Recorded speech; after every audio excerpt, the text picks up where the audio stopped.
સ્થાનિક ચૂંટણીમાં આમ આદમી પાર્ટી એકલા હાથે લડશે। સ્થાનિક ચૂંટણીમાં આપ કોંગ્રેસનું ગઠબંધન નહીં થાય। ડેડિયાપાડાથી આપના ધારાસભ્ય ચૈતર વસાવાએ આ જાહેરાત કરી છે। વલસાડના ધરમપુરમાં આપની જાહેર સભા યોજાઈ, જેમાં ધરમપુરના પૂર્વ કોંગ્રેસ ધારાસભ્ય ઈશ્વર પટેલ ફરી આપમાં જોડાયા। 2022માં ચૂંટણી સમયે કોંગ્રેસમાંથી આપમાં જોડાયા બાદ થોડા સમયમાં તેમણે આપમાંથી રાજીનામું આપી દીધું હતું। જો કે ફરી એક વખત ચૈતર વસાવાની હાજરીમાં ઈશ્વર પટેલે આપનો ખેસ ધારણ કર્યો। સભામાં ચૈતર વસાવાએ ફિલ્મી સ્ટાઇલમાં ડાયલોગબાજી કરી અને સરકાર તેમજ સ્થાનિક સાંસદ પર કટાક્ષ કર્યા। આ દરમિયાન આગામી સ્થાનિક સ્વરાજની ચૂંટણીમાં આમ આદમી પાર્ટી એકલા હાથે ચૂંટણીઓ લડશે તેવી પણ જાહેરાત કરી।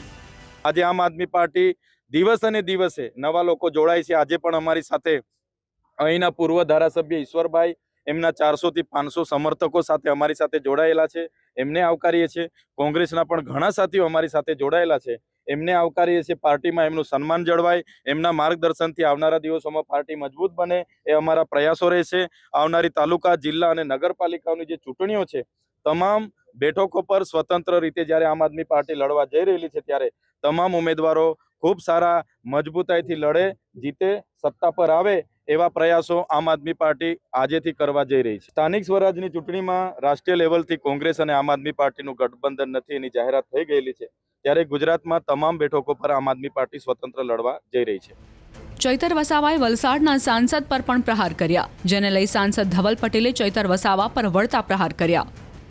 નવસારી ને વલસાડમાં જે લોકોએ જાકારો આપ્યો, ખાસ કરીને કાલે નવસારીના દેગામમાં ખુરશીઓ ખાલી રહી, એનાથી નાસીપાસ થઈને આ ટુકડે ગેંગના ધારાસભ્ય ચૈતર વસાવા મારી પર વ્યક્તિગત હુમલો કરી રહ્યા છે અને કહે છે સાંસદ ધવલ પટેલ તો કૃપાથી ઇલેક્શન જીત્યા છે, કૃપાથી સાંસદ બન્યા છે। ભાઈ, કૃપાથી સાંસદ નથી બન્યો, લોકોએ આશીર્વાદ આપ્યો, એના થકી અમારા મોદી સાહેબે જે કામ કર્યા એના થકી તમારા જે ખાસ મિત્ર છે કોંગ્રેસના ધારાસભ્ય છે એને 2,10,000 જેટલી જંગી માર્જિન સાથે હરાઈને હું સાંસદ બન્યો છે। એ જ રીતે તમે પણ ઘમંડમાં આટલું કૂદો છો। ભરૂચમાં અમારા મનસુખ દાદા વસાવાએ તમને પણ 80,000 મતે હરાવીને સાંસદ બન્યા છે। તમે બંને ધારાસભ્ય હાર્યા, એના પછી આ રીતના કૃત્ય કરી રહ્યા છે, આદિવાસી સમાજને પૂરી રીતે ગેરમાર્ગે દોરે છે। પણ તમે જોયું હશે કે તમે બિહારની અંદર કોંગ્રેસની ફક્ત 6 સીટ આવી છે, નાની પ્રાદેશિક પાર્ટીની પણ કોંગ્રેસ કરતા વધારે સીટ આવી છે। આમ આદમી પાર્ટીની દરેક સીટ પર જમાનત પણ જપ્ત થઈ ગઈ છે, એની સાથે એમની નોટા કરતા પણ 6 ગણા ઓછા મત આપ્યા છે। અને એટલું જ નહીં, ગુજરાતમાં વિસાવદર વાળી નહીં પણ દિલ્હી વાળી થવાની છે।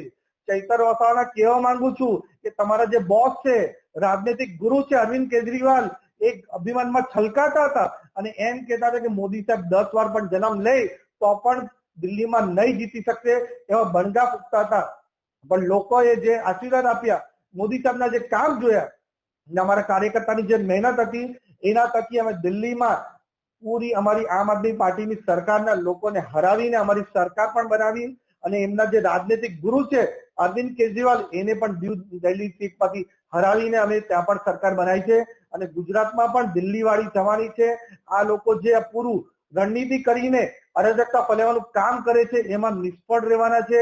આજે અમારા જેનઝીના યુવાનો, ખાસ કરીને આદિવાસી યુવાનો મોદી સાહેબ સાથે છે, રાષ્ટ્રવાદ સાથે છે। એના કારણે મોદી સાહેબના જે સભા કરી ડેડિયાપાડામાં, એમાં પણ લાખો યુવાનો જોડાયા હતા અને મેં પોતે વાંસદામાં જે સભા કરી એમાં 50,000 થી વધારે યુવાનો જોડાયા હતા। એ રીતનું પૂરું મોદી સાહેબની સાથે, ભાજપની સાથે યુવાનો છે। આ જેટલા પણ કાવતરા આ ચૈતર વસાવા ટુકડી ગેંગ કરે છે એમાં પૂરી રીતે નિષ્ફળ રહેવાના છે।